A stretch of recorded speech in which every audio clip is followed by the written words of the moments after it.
Il senso religioso o l'esperienza religiosa è innanzitutto un fatto,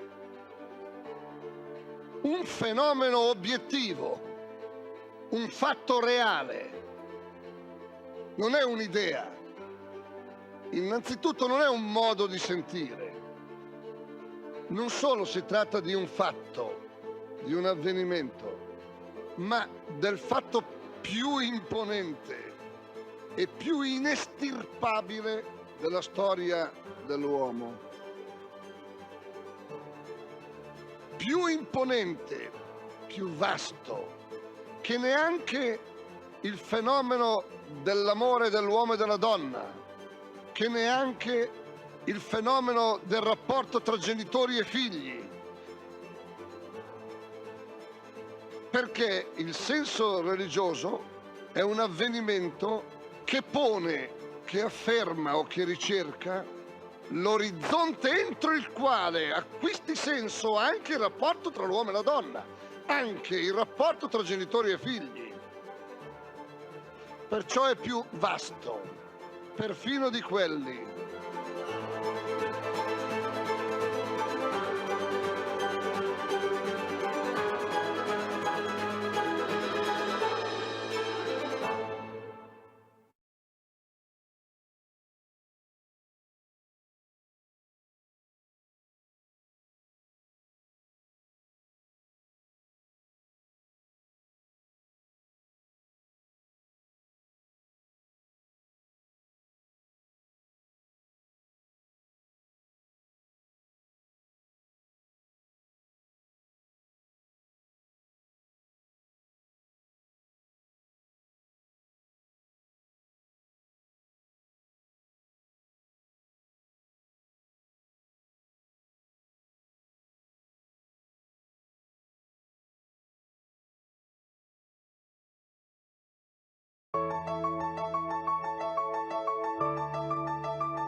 Il senso religioso o l'esperienza religiosa è innanzitutto un fatto,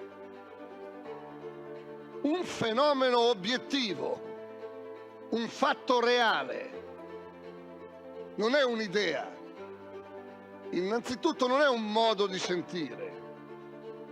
Non solo si tratta di un fatto, di un avvenimento, ma del fatto più imponente e più inestirpabile della storia dell'uomo.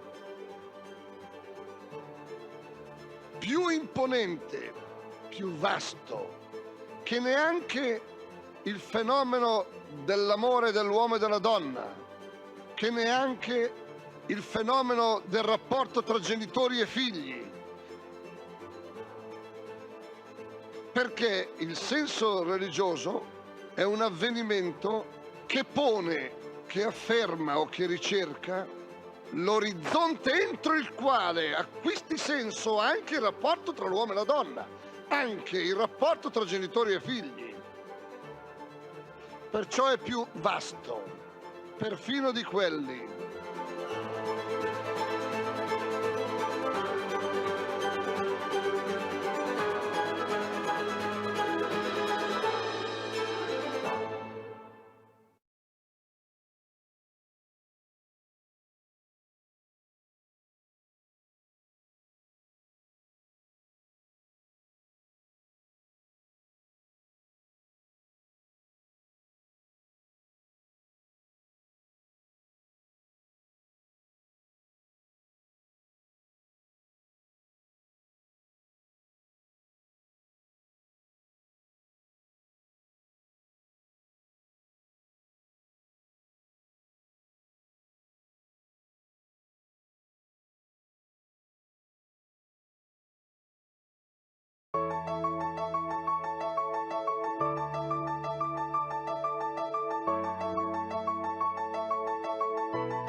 La civiltà dell'amore, fratelli e sorelle, costruite senza stancarvi mai questa civiltà.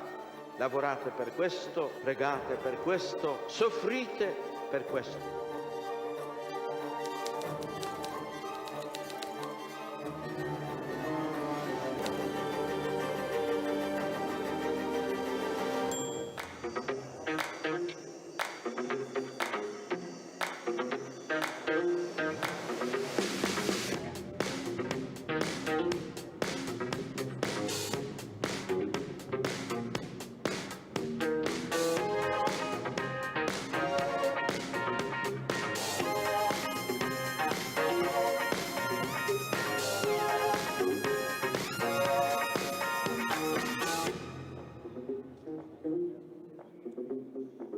Buonasera a tutti.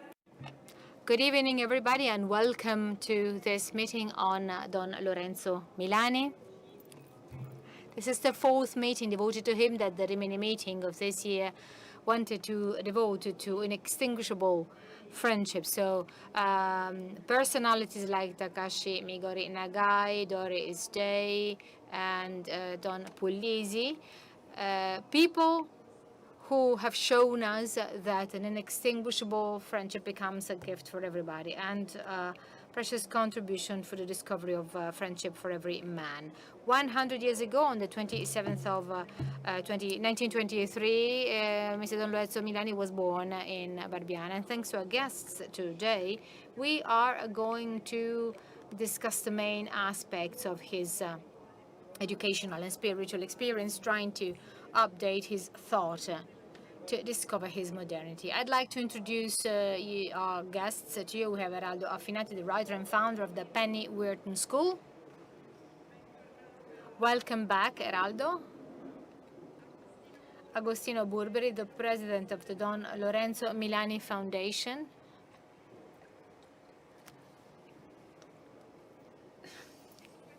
And His Excellency Giovanni Paccosi, the Bishop of San Miniato.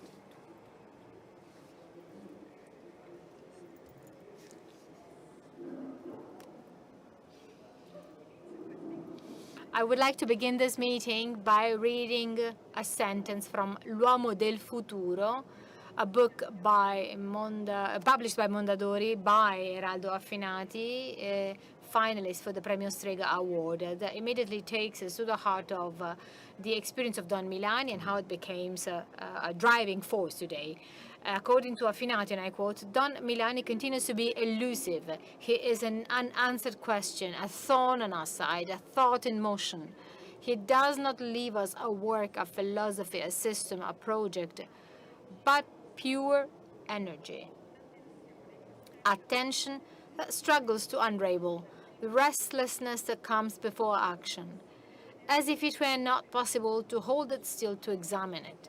It eludes any definition. A master, a writer, a politician, an educator. So, Eraldo, with your book, you have shown us that it is possible to find Don Milani all over the world. How can we give back a voice to Don Milani today? What is the prophetic dimension of Don Milani, of this great personality? These weeks, we have heard of your news reports on Osservatore Romano talking about your trip to the Ukraine. And in short, you will publish a new book, Delfini Vessilli Cannonate by HarperCollins. And again, you will talk about Don Milani. So who are the guys of Barbiana today? Who are the boys of Barbiana today? What has Don Milani left us? Well, first of all, Thank you very much. The boys of Barbiana today are migrants boys. They come to us on ships, unaccompanied minors, mothers with children, and they have the very same language problem that the guys from Barbiana had. But the problem today is on a global level. We are no longer working, or we're no longer talking of Italy alone, of the Apennines alone. Rather, we are intervening on a global scale. When you look at these people, you can see that they are spiritual disabled, so to say, and they need words to be able to tell first and foremost to themselves what they experienced. They have just come back from the Ukraine. And I came back last Sunday, and when I was there, I frequently thought of Don Milani, because looking at the educational disruption of that country now was really painful for me. In the Ukraine, young people have not gone to school for 2 years. So 2 years because of the pandemic and due to the war. So the education that they receive is only remote education. You see teachers without pupils, without students. You see young people sitting at home. And this made me think of Don Milani again, and of the idea of a school that cannot be some kind of a specialistic area, but rather it has to be the magnification of life. If school is missing, the skills and the tools for the elaboration and the experience for young people are also lacking. So this is something that I found in the gaze of many professors and many teachers in many different towns of the Ukraine. And in their gazes, I found the same need that we feel today when we think of Don Milani. So this idea of returning a language, a home to the people whom we are supporting. But when I was in Ukraine, I thought of Don Milani also from another perspective. We know that Don Milani was the spiritual father of conscience objection. Today, we all talk about peace. What kind of peace can we hope for today in a destroyed country like the Ukraine? And how, to what extent are we responsible of that destruction? Don Milani induced us to think critically, and personally he also taught me to take a stance, to, in a way, he taught me that you cannot simply follow reality passively. We need to take on the responsibility of our action here and now. Besides Don Milani, I've also dealt a lot with Dietrich Bonhoeffer, a Protestant priest whom Hitler killed at the end of the Second World War. Both personalities taught me that it is important to be accountable and to take on responsibilities in the role that you are playing in that specific moment. Soon before I've come to this encounter, I visited an exhibition of Kairos, Portofranco, and I was struck by the fact that there were young people, the ones who guided me through the exhibitions, and I was struck by their vitality, by their energy. And as a teacher, it is really striking to see such examples. And we have to convey this vitality to young people. You have to pass the baton to them. So you talked about the thorn in the side, talking about Don Milani. Don Milani induces us to act because there are lots of things that are still unresolved. If I think of the school, of the church, of society today, as they are today, I see that much has to be done when it comes to the renewal of language, of tangible actions that you can implement, as well as to the search for those young people who are not the ones who are here at the Rimini meeting, I mean the ones who are outside, the ones who are, in a way, those whom I think the most, those who are not supported by religion, those that you see are more in need than the ones who come at the religion class. And it is precisely with these people that Don Milani is useful. But Don Milani is difficult to define. He's elusive. He was an educator, a master, and a great Italian writer. This is something that we could say. He was an Italian writer in the purest Italian tradition. He wrote only letters. He wouldn't have written anything hadn't he had an interlocutor before him. I mean, he wrote because he knew that he was addressing someone, and he was a master because he did not keep his knowledge for himself alone. I mean, a master is someone who has no cultural interest when he's alone, and these were Don Milani's words. This means that the real master, the real teacher, is the one who, in a way, breaks the bread of knowledge. He doesn't keep his knowledge for himself. He's not an academic, and this is something that can be useful for us. So I feel Don Milani as a real driving engine, as a writer, as a teacher, as a master, and also as a prophet. Because back then he could see things that we find it difficult to understand today. There was a picture with him holding a young boy, a little boy from Congo, of a family going to Barbiana. And actually, with that picture, he was perfectly responding the question that you posed. I mean, to Barbiana's kids today are that black child. And these are people whom I see in Barbiana, and I get touched. I am touched each and every time. I see these young African kids who have a plastic atlas of the world, and they basically study with us in a one-to-one relationship without money,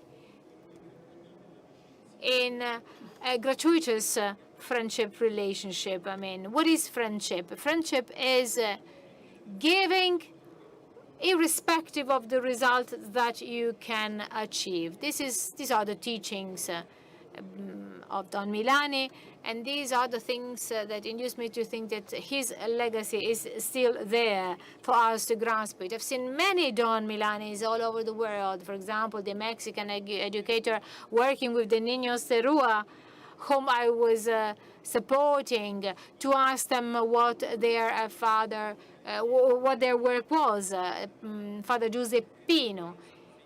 Or for example, the African teacher in Gambia, in Sarigubo, where I was, an African teacher living with his kids, 30 to 40 kids in a small village in Africa, or the nun in Benares who would welcome young women with mental disorders. Or, for example, the guy in Beijing who showed me that she was working with guys who were not good at school. Or the Milani was, for example, Ivan, a deserter whom I met in Volgograd, the current Stalingrad, at the times of the war with Chechnya.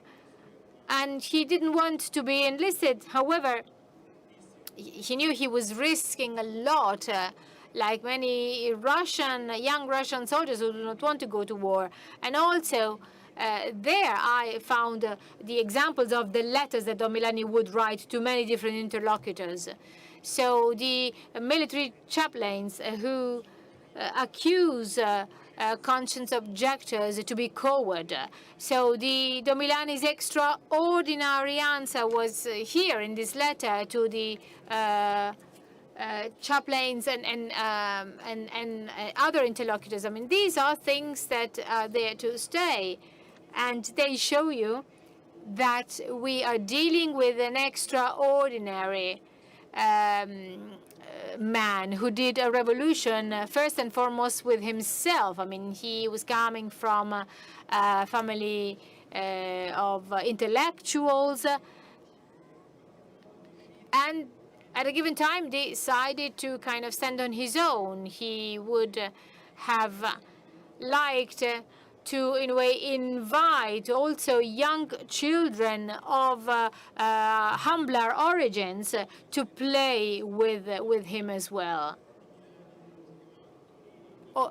but actually there were adults banning him to do so because they didn't want him to kind of mix with them, to match with them. And in fact, he insisted that also the other children, the sons and daughters of farmers, could eat bread like they do. And actually, he was banned to do that because he couldn't do that. He was a signorino, the son of the aristocrats. And this was a sentence that, in a way, stayed with him. So going to Castiglioncello, to his villa, the one on the sea, that his family had, actually shows you lots of things of the big jump that he did. I mean, he was Pierino. He was the child with many advantages who was the protagonist of Letters to a Professor. I mean, we have to kind of combine these two different types. I mean, both young children go before a professor and they play the same lesson. And actually, she applied the same grade to everybody, to both of them, sorry. So in this way, she did not consider the starting situation, which was so different between the two. She would have given Gianni much more and then gave Pierino less.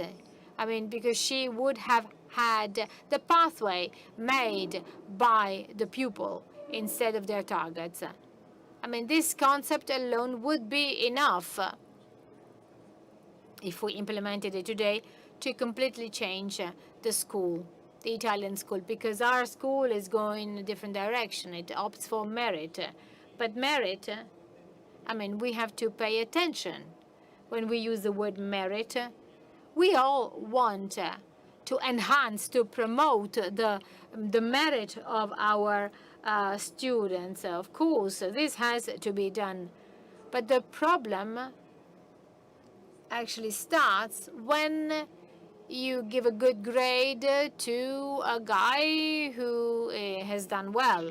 But when you have awarded that guy and have recognized his or her merit, you cannot isolate him or her from the rest of the group. Otherwise, this means that you do not consider that also the others need him as well. And it's not only the weak who need the strong, it's also the strong who need the weak.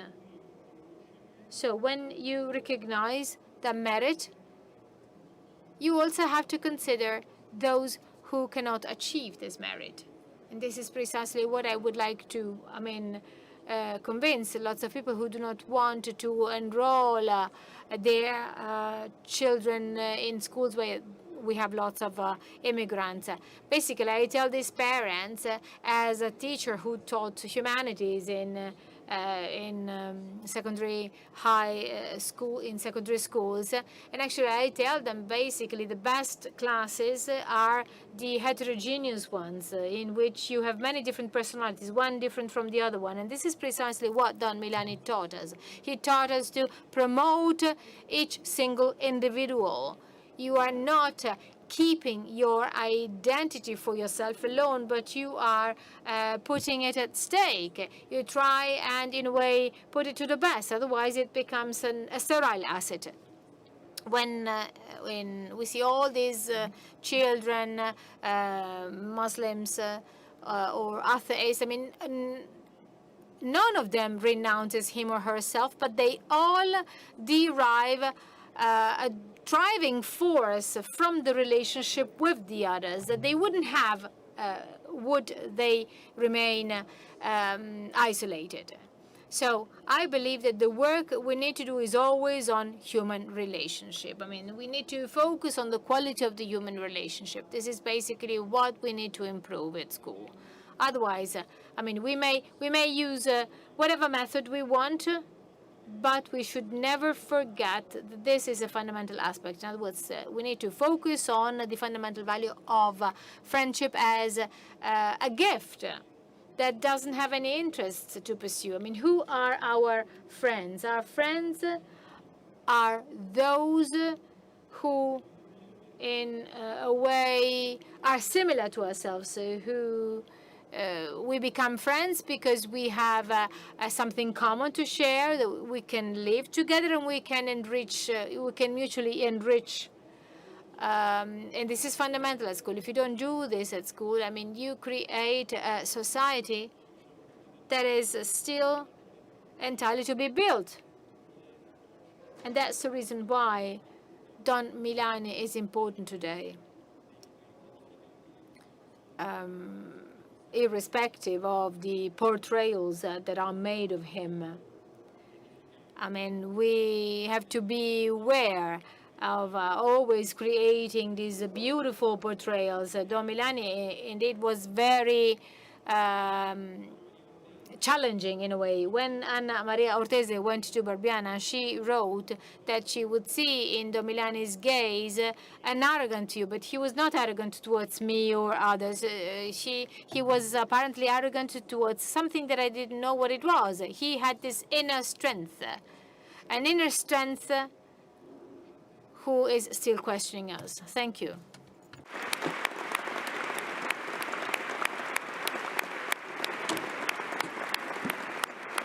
Grazie tantissimo. Thank you, Eraldo. Thank you so much for telling us about him. And above all, thank you for telling us one more time. And every time you do it, I'm really impressed by it. Thank you for telling us that we inherited from him our energy, our vitality, and whenever we have energy and vitality, and as we see, you have a lot of energy, vitality, and thank you for doing great things for the young people. Well, Agostino Burberi, you were 8 years old when in Barbiana you met Don Lorenzo Milani, a child who grew up in a land of peasants in the municipality of Vicchio di Mugello. This is a wonderful land, as you can hear from our accents. We're three of us are from Tuscany, where in the 50s there were no roads, light or water, and where the only alternative to school was working in the fields or with animals. You attended that school with 6 other children and witnessed the priest's entire human and pastoral story. Today you live in Legnano, where you animate the foundation named after Don Lorenzo. I'd like to ask you about your personal experience, and also I'd like to ask you, how do you put in practice the method of Don Milani today? Well, yes, actually, when we gave life to the Associazione San Donato and Di Vicchio, well, as a foundation, we wanted to, we didn't feel that we had to celebrate him at all costs, but we wanted, above all, to reflect on the values that he gave us. I'm referring to our prior, obviously. Well, I think we have to always think about it. So his teachings, his values, well, obviously, now with his with the 100th anniversary, there were many initiatives, many events that took place all over Italy. But Barbiana is a very important observatory, and we have many good things going on in Barbiana. I'd like to tell you that from the 1st of September till the 15th of October, every day we have a group in the morning and a group in the afternoon, a group of teachers. And, this is actually the first time. I must say this is the first time we've done it. Yes, in the beginning of September, we always had some groups of teachers, especially from Trentino region, who came to Barbiana to to stay with us and think, reflect together with us. This year we have a huge crowd of teachers, And this is why our group, our school group, is there with them, supporting them. Then there's another very important thing going on now in Barbiana. After COVID, we have families coming to Barbiana with their children to show them what we do, to show them what we do there. And we think this is good. Obviously, it's quite tiring for us and for all our volunteers always helping us. But we think this is something very positive. You know, the relationship between parents and the school world. We know that it's not easy, not all the time. And so the fact that now these families come to us, we think this is very positive. So our master gave us taught us many lessons. First of all, obedience. Sometimes, you know, some stupid things are told. We know that, well, many stupid things are said about Don Milani was not disobedient. This is not true. When Cardinal Lia della Costa told him, you can't be the priest of San Donato, we're looking for a new parish for you. And they indicated Barbiana to him. He didn't know where it was. And he looked on the map, but he accepted it. And he came on the 7th of December, 1954. It was raining at that time. He was all wet and soaking wet. He saw his church for the first time. So obedience. And this is the concept he gave us, he taught us. You have to fight, of course, you have to fight if you don't share things. And he did that. He fought inside the church world, but he was very obedient at the same time. And this is a very important lesson he taught us. And then a second thing that we don't have to underestimate, he told us not to be superficial. He taught us not to be superficial, and this is actually one of the main problems we have nowadays. So many young people today are extremely superficial. This is something serious, one of the main problems we're going through. So don't support something if you're not sure. And on his book and also Lettera Professoressa, it's full of statistical data. And nobody criticized those data. For sure, he was criticized about his ideas, but never about the data, because he wanted to be totally sure about the data. And I remember one day he was ill, already ill, in his bedroom, lying on his bed, and there was a boy from the school called Tranquillo. Well, he was nicknamed Tranquillo because he was very calm. Actually, his name was Pessina. He wrote a letter to Don Milani, and then we told Don Milani, well, our boy, he's in the room next door. He's talking to two professors from Bologna. So, and he was extremely interested in knowing that. And this is the main characteristic of our master. I mean, he loved us, has his children. You know, for parents, their children are the most amazing, the most good-looking, the best good-looking, and so he deeply loved all of us. But at the same time, he was very strict. He wanted to shake our consciousness. If one of us was not paying attention, he would tell him off, saying, you have to study, you can't well, you have to study, you must study. I want you to study a lot and learn. Well, you know, when he died, one of his latest photos, he was holding in his arms well, you know, there was a family of two drunks. Obviously, they had many children, and their children always had some physical problems. But apart from the last one, when Don Milani got to know that she was pregnant again, he called a gynecologist, and so the last one was very healthy. All the other ones, all the other children were problematic. And one of them, for example, he was called Marcellino. He didn't speak, never spoke. And a specialist met him. Well, actually, Don Milani's brother was a specialist. He told Don Milani he will never speak, but Don Milani never gave up with his deep love and strength, because he never gave up. And I remember that Marcellino,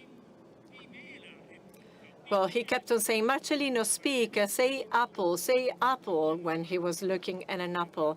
Then one day, Marcellino locked himself inside the car, and the risk was that Marcellino couldn't open the car again. And Don Milani said, who manages to make him speak? I will give you money. So all of us around the car saying, Marcellino, open the car. By miracle, Marcellino said, apro. So that was the very first word he said, and he managed to open the door. Marcellino now is 62 years old, is in a home for elderly people. I went there, I met him, and I told this story to the other people who are there, and they said, how come? I can't believe it. He never shuts up. He speaks all the time.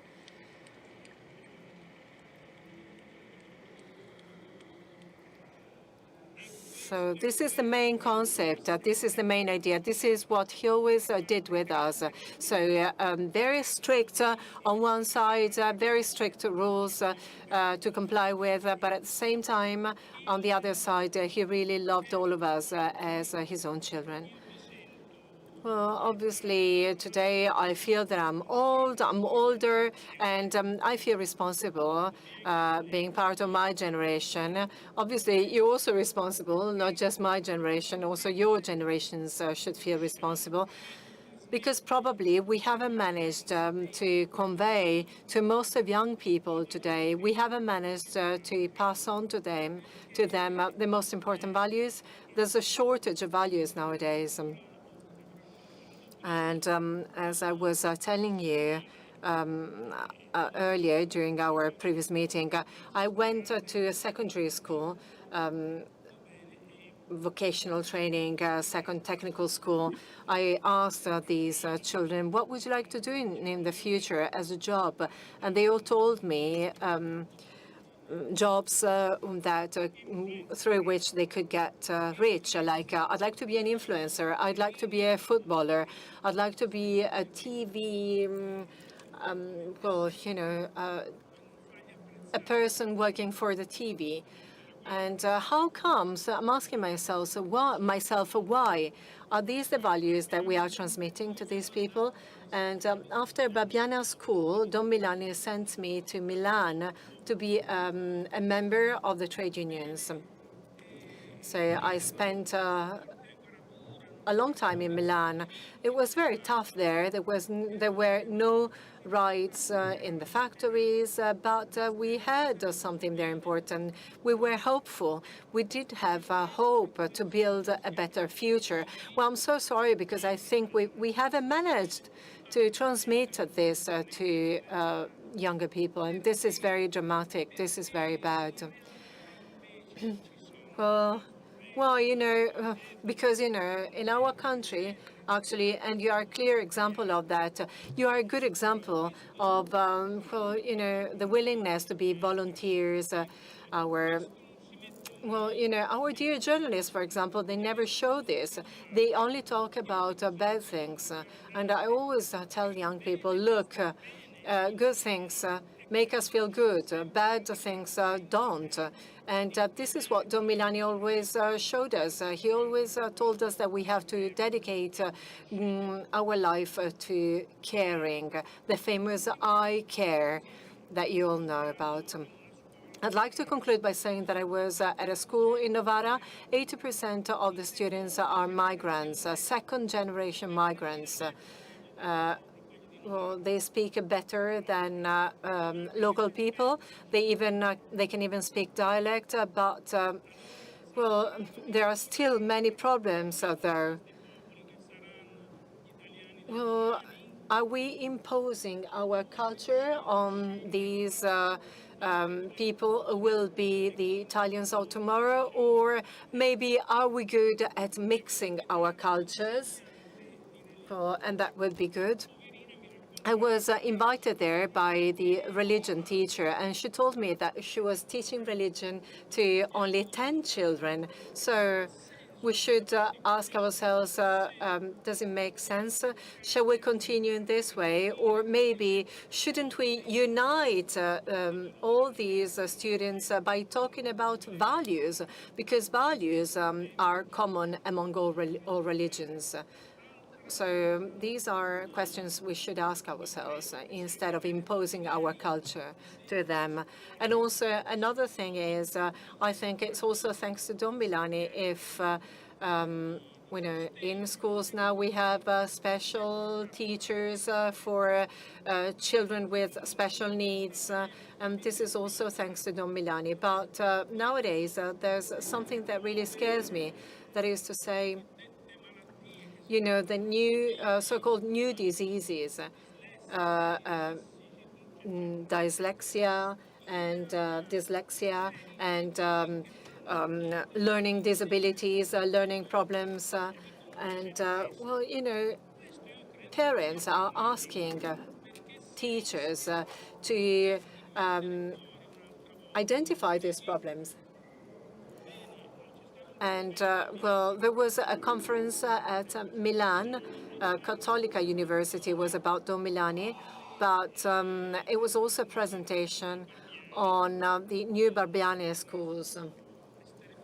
And I was quite impressed. I was, they were introducing some very good volunteers associations that were going into schools, but actually they were taking students with special problems out of those schools. But actually, Don Milani was teaching something totally different. He said we have to keep all students inside the same school, and we have to offer special support to those students, but without taking them out of schools with other students. And I will always remember the letter to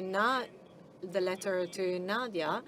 And Don Milani was going to die, and at that time, we would open his mail and would reply. And I read the letter. Nadia wrote to him, and she said, "Dear Don Milani, I'm looking for God. Can you reply? Can you tell me how I shall find God?"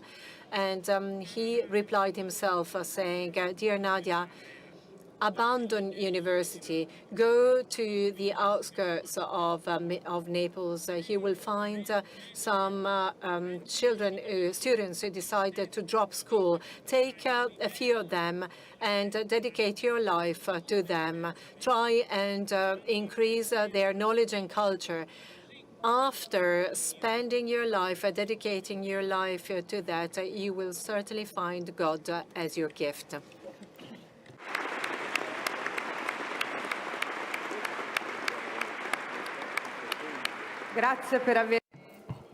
Thank you very much for devoting the whole of your life to the work of Don Milani and for sharing it with us today.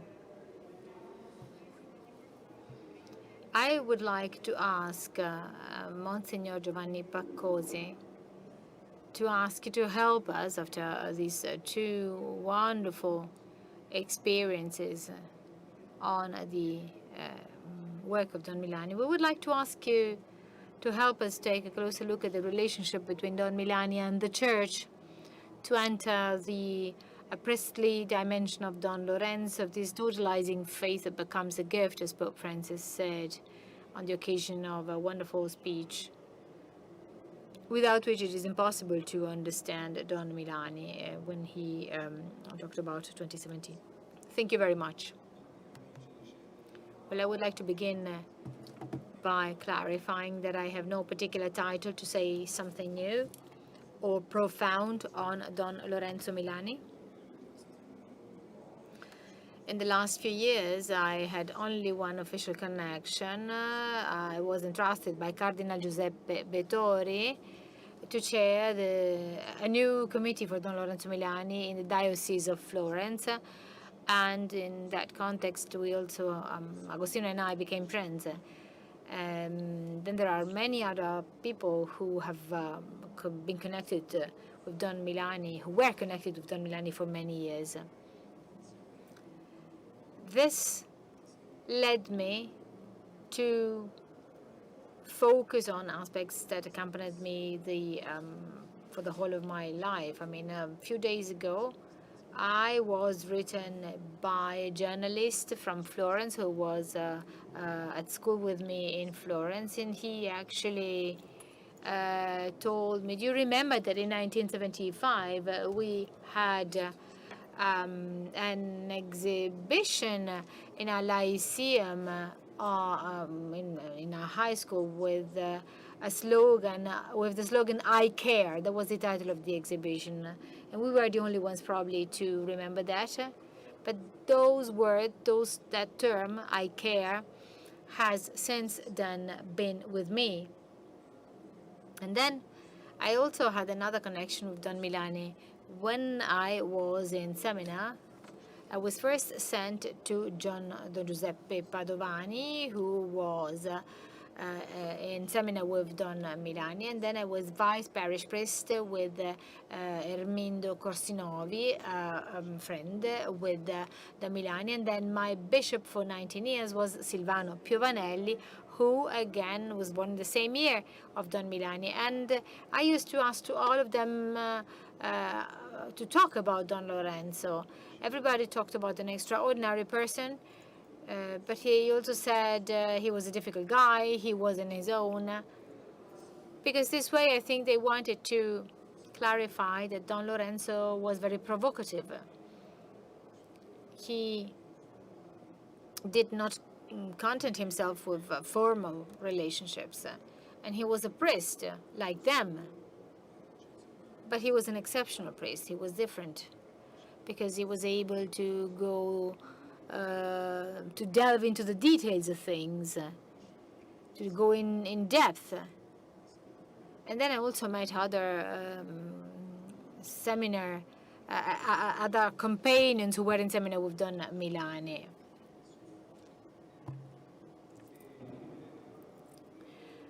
So he was one of a priest like them. He was probably more humble,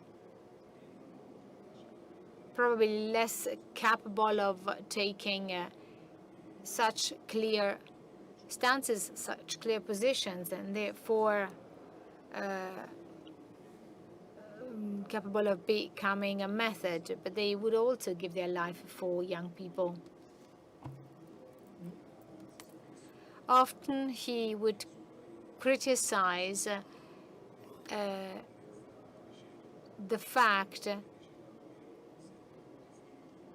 that he would always actually object towards his seminar friends, that they were all coming from humble families and that they wanted to go out of seminar as if they were members of the middle class. In other words, he kind of accused them of wanting to abandon their origins, as if they were ashamed of these origins. And instead, the gospel is teaching us precisely the opposite.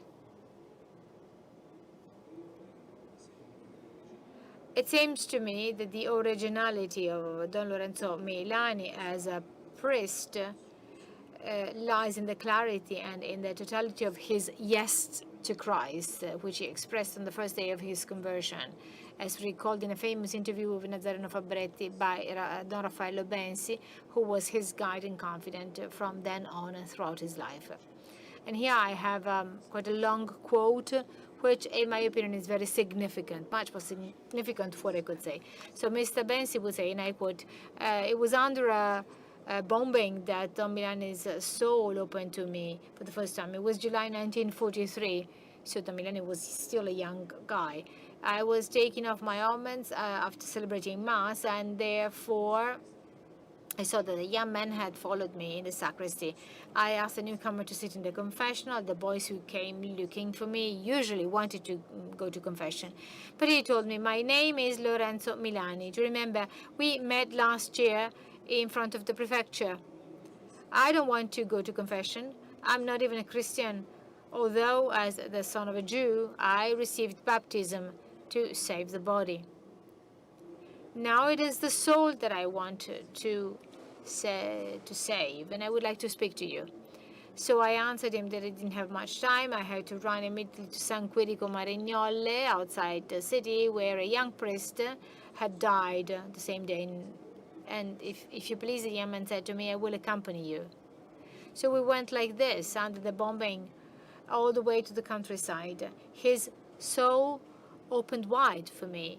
I realized that I was dealing with a man who was very different from anyone I had ever known before. That boy, even though he was still searching for truth, he was already full with the Holy Spirit. And then when we stood before the bed of the young priest who had died, Don Dario Rossi, in San Quirico, he told me, "I will take his place."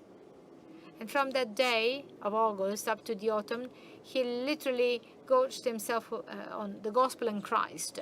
That boy left immediately for the absolute, without any hesitations. He wanted to save himself and save others at any cost. Transparent and hard as a diamond, he had to immediately hurt and injure himself, and this is what he did. End of quote. I think that the whole of Don Lorenzo's life is the making explicit of what happened at the time of his conversion, which not coincidentally coincides with his priestly vocation, as he himself told Adele Fornari, his teacher at Barbiana. I asked him, this is what Adele Fornari says, what circumstances induced him to become a priest, but he could not remember any moment as a believer, and any moment in which he did not think to become a priest, to be a priest. He thought that the decision of being a priest were at the same time contemporary to conversion. In the conversion, in those months in which he gorged himself into Christ and on the gospel and Christ, his life was a unifying center capable of giving new momentum and new meaning to his entire humanity, still in search of overcoming that bourgeois world that he still belonged to. But that world was not capable of giving answers to the real needs of his heart. In those days, he understood that Christ was the real revolution, the revolution of the I and of society, a love revolution that becomes attention and care of the same person, of the individual person for whom Christ gives himself. So the yes became final. He said, "I will take his place." That was not basically, that would become his life. The place of the young priest who had died, and more specifically the place of Jesus who offered himself for the smallest and weakest person. In recent times, a book published by Giuseppe Fornari, Il Prete Ignoto, who is about Don Milani's being a priest and his priesthood, and I am indebted to him for many of the texts quoted here. He emphasized that Don Milani was not far from the concept of a priest that had come out from the Tridentine Council. I mean, he was not a traditionalist, but he was obedient to the church, as Agostino said before. He often said, if you take the church away from me, I have nothing left. I mean, where should I go to go from confession? So he always obeyed and respected.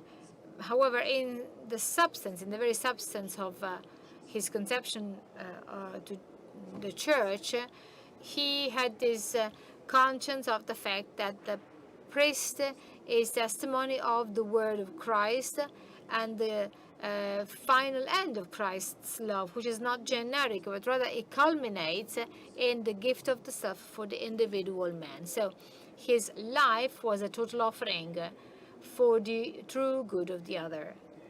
And it was no longer the gaze of the member of the middle class who wants to make a good a good action to feel himself good, but rather it was the act of Christ in the fire of Christ's heart that yearns for the smallest.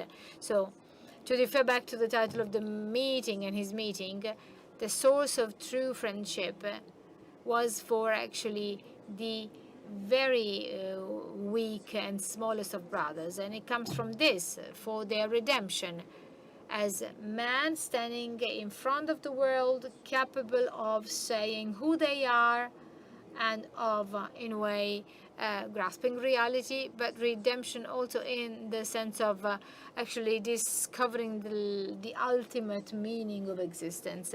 Very often, the other priests would tell him that he was not a very sociable person. He once sent a drawing to one of them with the symbol of Jesus in the middle, and the priests with lots of arrows coming from Jesus to all the directions, who shouldn't be among themselves, because unity among them is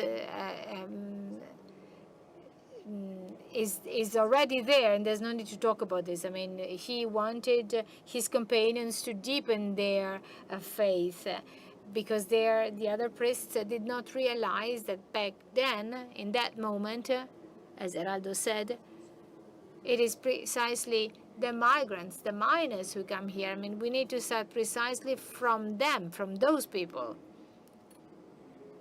So he would live a kind of love that he would define pertaining to an individual class because of the task that he wanted to adopt. You have to love Christ, because otherwise you have to prefer these people, because you're facing a true kind of love. So this focus on individual classes is not ideological. He would say that, for example, also the people from the San Vincenzo feeding the families, they would not basically give this food to those who already had the food. So they were basically looking at those who were really in need. So I was very much struck by the fact that when the movie by Pasolini, Il Vangelo secondo Matteo, the Gospel according to Matthew, he was very much struck by this movie. He wrote a letter to the guys, because he believed that movie was really capable of representing Jesus among the poor. But he said actually that was not his way of addressing a class. He would say that actually that was quite ideological. The poor were all good and the rich were all bad. However, an elementary division in class that divides the world between rich and poor. The rich are all bad and the poor are all good. And Milani would say the gospel is in fact not so simple. After Passion, the poor were all escaped, and fact is that only two had remained, Giuseppe d'Arimatea and Nicodemio. He was very hard in saying that it was necessary to choose the poor instead of actually going after the entertainment offered by the world. There are some pages written by him which are against amusement and entertainment. There was a wonderful passage on the young women from Borgo San Lorenzo. So the poor, for him, are an ecological place, to use Pope Francis' expression. It was like giving those who are excluded the tools to live. I would like to end by quoting an aspect, by mentioning an aspect that made even those who were quite scrupulous were skeptical about Don Milani, the visit by the Pope in 2017. So everything stems from his being a priest. But his being a priest has an even deeper root, which is his faith. And then I would like to end with a very long quote of what Pope Francis said in 2017, which might appear superfluous, but I think it can be useful. I cannot remain silent that the gesture I have made today is in response to the request that Don Lorenzo made several times to his bishop, namely that he recognized and understood in his faithfulness to the gospel and in the rectitude of his pastoral action. In a letter to the bishop, he wrote, and I quote, "If you do not honor me today with any solemn act, my whole apostolate will appear as a private matter." It's from Cardinal Silvano Piovanelli. The archbishops of Florence onwards have on several occasions given this recognition to Don Lorenzo. And today the Bishop of Rome does so. But this does not erase the bitterness that accompanied Don Milani's life. It is not a matter of erasing history or denying it, but rather of understanding the circumstances and humanity at stake. However, it does say that the Church recognizes in that life an exemplary way of serving the gospel, the poor, and the Church itself. With my presence at Barbiana, with my prayer on the tomb of Don Lorenzo Milani, I think I can respond what his mother wanted and wished. His mother, namely, wished that she was concerned about all that the priest be known, that the truth be known, that the Church be honored, even for what he was in the Church, and that the Church makes honor to him, the Church that made him suffer so much, but that gave him the priesthood. And the strength of that faith that remains for me the deepest mystery of my son. If you can truly understand the priest that Don Lorenzo was, it will be hard to understand the rest of him. For example, his profound balance between hardness and charity. The transparent and tough priest, as if it were diamonds, continued the Pope, continues to shine God's light on the path of the Church. Take the torch and carry it forward. Thank you very much.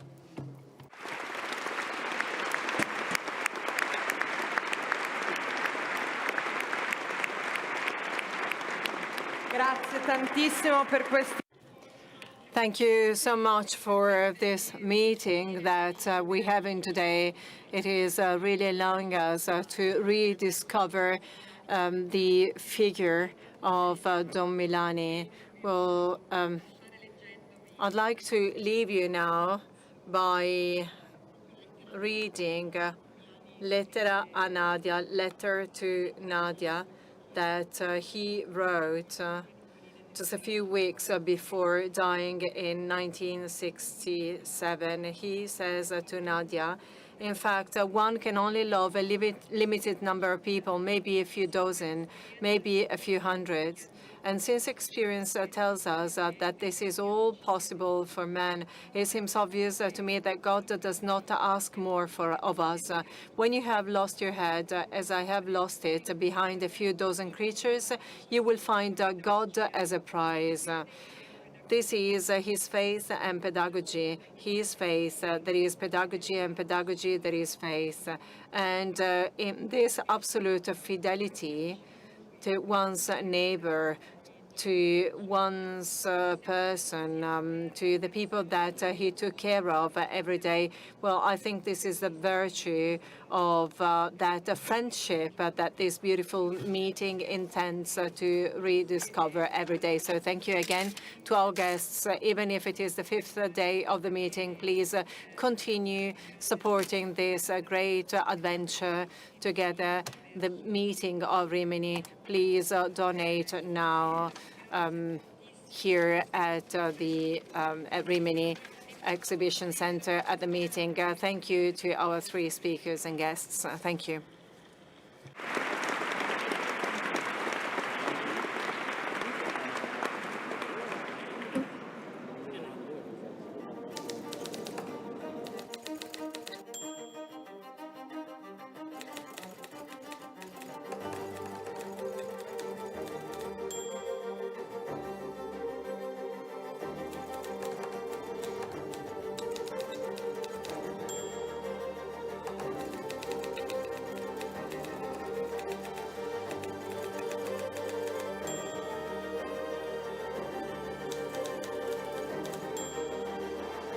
civiltà dell'amore. Fratelli e sorelle, costruite senza stancarvi mai questa civiltà. Lavorate per questo, pregate per questo, soffrite per questo.